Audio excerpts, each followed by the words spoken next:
Ya, angka kemiskinan turun lagi, rapor hijau untuk tim ekonomi Jokowi. Namun hari ini kita akan membahasnya lebih lanjut dengan Ibu Deni dan juga Mas Faisal terkait apa strategi jitu pemerintah untuk terus membuat angka ini tetap turun.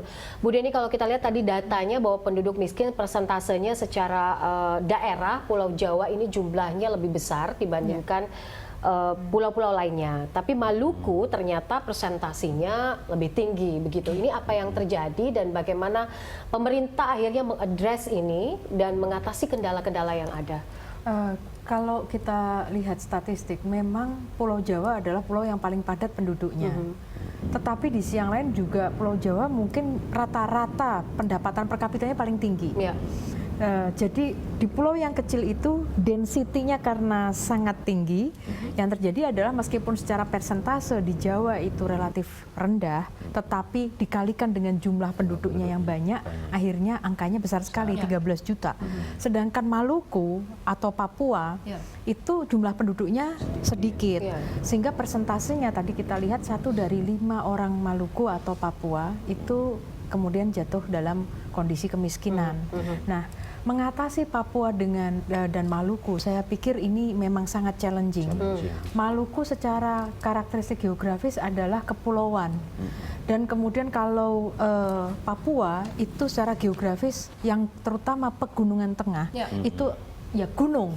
Nah, jadi untuk menjangkau ke sana memang kemudian dibutuhkan ongkos yang tidak murah, dan juga membangun infrastruktur saja seperti yang sudah diupayakan oleh Pak Jokowi tidak cukup, karena kemudian dibutuhkan juga kemudian staf dan pelayanan publik, dokter, guru, dan kemudian perangkat desa, perangkat daerah, itu semua membutuhkan uang. Tetapi komitmen dari Pak Jokowi mengentaskan kemiskinan itu bukan soal hitung-hitungan uang, karena kalau kita ingin efisien dengan jumlah uang tertentu hasilnya bisa mengentaskan banyak, ya jelas sasarannya Jawa. Tapi kalau seperti itu, sampai kapan saudara-saudara kita yang di Indonesia Timur itu kemudian bisa dientaskan? Jadi ini adalah sudah pilihan politik. Tapi tadi jumlah penduduknya sebenarnya nggak banyak. Jadi kalau kita hitung-hitungan politik sebenarnya juga nggak masuk, karena votes-nya jelas lebih sedikit di sana. Tapi itu adalah komitmen dari Pak Jokowi untuk kemudian memastikan pembangunan kita ini adalah berbasisnya atau view-nya adalah Indonesia sentris, bukan Jawa sentris. Lalu apa yang akan dilakukan oleh tim ekonomi sampai saat ini untuk terus mengentaskan kemiskinan terutama di daerah Indonesia Timur? Pembangunan infrastruktur itu sudah betul, namun demikian harus diakuin bahwa ini memakan banyak uang. Dan mungkin apa yang terjadi di Papua dengan penembakan pekerja konstruksi itu juga patut sangat disayangkan, karena sebenarnya mereka hadir untuk membantu saudara-saudara kita. Nah, jadi ini pembangunan infrastruktur nomor 1. Yang kedua adalah tadi sudah disebutkan program Keluarga Harapan, dana desa, kemudian tidak hanya itu, affirmative action. Begitu banyak memang diberikan kepada saudara-saudara kita di Papua. Salah satunya misalnya saja dana otsus, itu sangat besar. Namun memang apa yang dibutuhkan oleh Papua untuk mengejar ketertinggalannya itu memang sangat besar. Tetapi sebenarnya kita nggak boleh berputus asa, karena faktanya adalah beberapa quarter ini pertumbuhan ekonomi di Papua dan Maluku itu yang tertinggi di Indonesia, lebih dari mencapai 2 digit. Dan itu kita kemudian percaya kalau di dalam ekonomi ada yang namanya catch up effect atau dalam teori pertumbuhan seperti itu. Dan kami berharap bahwa dengan upaya yang dari berbagai macam sektor tadi, pertumbuhan ini tidak kemudian sementara, tetapi bisa lebih sustainable. Oke, baik. Pertumbuhan diharapkan tidak sementara tapi lebih sustainable. Tapi apa yang bisa dilakukan sebenarnya, apa input dari KOR sendiri terkait dengan apa yang terjadi di Papua tadi, bagaimana caranya pemerintah untuk meningkatkan produktivitas di sana? Karena kalau kita bicara soal infrastruktur, memang infrastruktur tidak akan berdampak dalam waktu dekat begitu. Banyak sekali orang yang mengeluhkan, oke, infrastruktur tapi tidak berdampak begitu.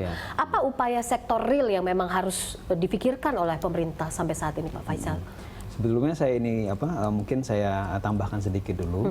Yang sebetulnya dimaksudkan itu adalah membuka isolasi dulu. Itu dengan membangun infrastruktur. Jadi itu dengan membuka isolasi saja, apakah nanti akan ada dampak pekerjaan atau tidak, itu paling tidak sudah satu langkah yang paling kunci menurut saya untuk bagaimana bisa menjangkau orang-orang yang pintu paling miskin. ekonominya nanti. Ya, menjangkau terutama menjangkau orang-orang yang paling miskin, yang terisolasi. Karena itu kan kalau kita melihat, kalau di BPS kan selalu ada tingkat kedalaman kemiskinan dan tingkat keparahan, itu sebetulnya mengukur bahwa di antara orang miskin itu ada yang lebih gampang dientaskan, ada yang lebih susah dientaskan. Dan jadi membuka isolasi itulah yang penting dari pembangunan infrastruktur.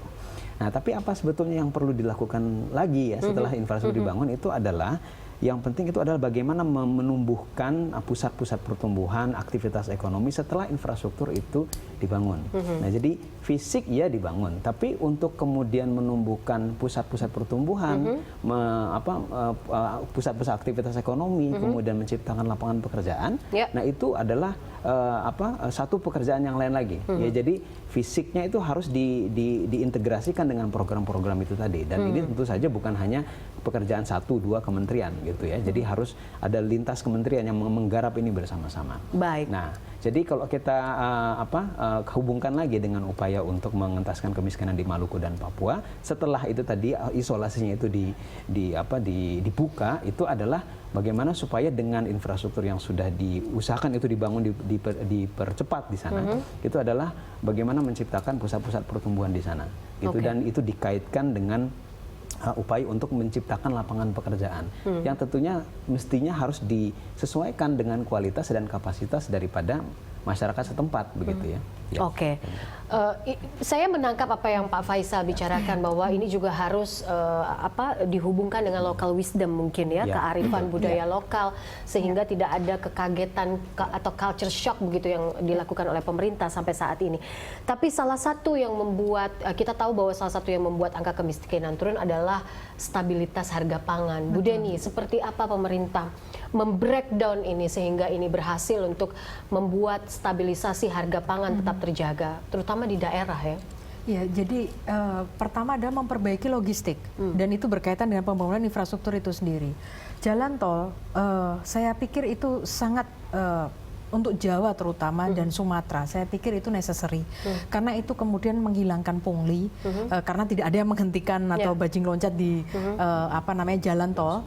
Kemudian yang kedua adalah jelas itu untuk pebisnis waktu sayuran dan lain sebagainya, kemudian bisa mengkoneksikan antara daerah-daerah produksi atau perdesaan dengan lebih cepat menjangkau perkotaan.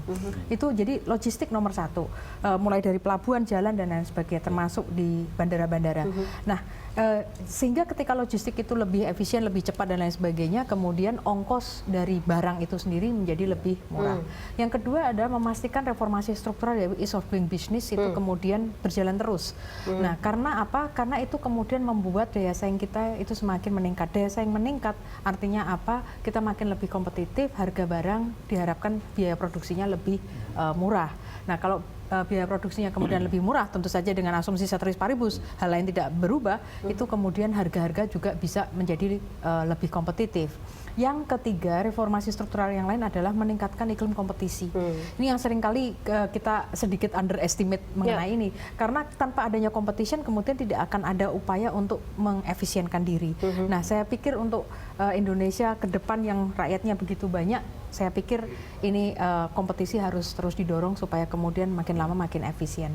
On top dari itu, bahwa upaya pemerintah untuk memastikan cadangan beras itu cukup dan kemudian dilakukan operasi pasar, totok nadi di titik-titik mana itu operasi pasar dilakukan dalam volume seperti apa, itu juga makin baik.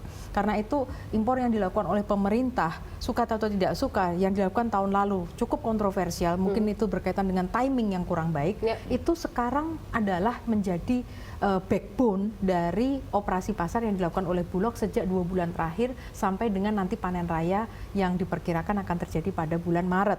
Nah, jadi itu adalah sebagian dari effort yang dilakukan oleh pemerintah, baik yang secara struktural maupun yang tadi yang sifatnya seperti peredaman, terutama tentu saja beras, karena beras dalam hal ini mempengaruhi atau bundelnya sebesar 25% dari garis kemiskinan perdesaan hingga kalau tidak salah 15% ya untuk yang rumah tangga miskin di perkotaan. Baik, oke. Itu saya sudah mencatat 4 poin tadi ya, terutama permasalahan harga beras begitu ya, yang memang terus dijaga oleh pemerintah dari sisi stabilisasi harga pangannya. Nanti kita akan lanjutkan pemirsa, saya ingin tahu pendapatnya dan perspektif dari KOR sendiri terkait dengan harga pangan yang selalu menjadi kick off gitu ya untuk menilai kinerja dari pemerintah. Sesaat lagi.